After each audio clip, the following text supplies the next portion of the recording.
gente, tô aqui, ó, refrigerante de uva, sacudindo bastante pra ver o que acontece.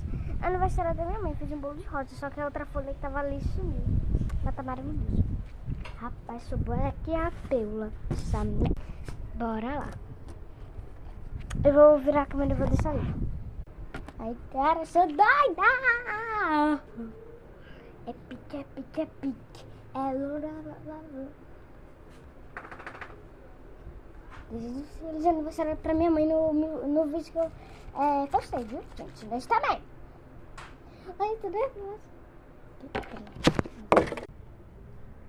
Tinha gente ali, sabe? Gente, eu tenho vergonha.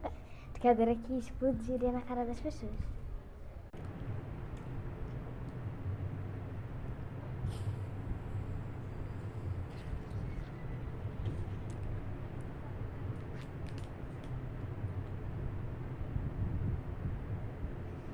Que merda.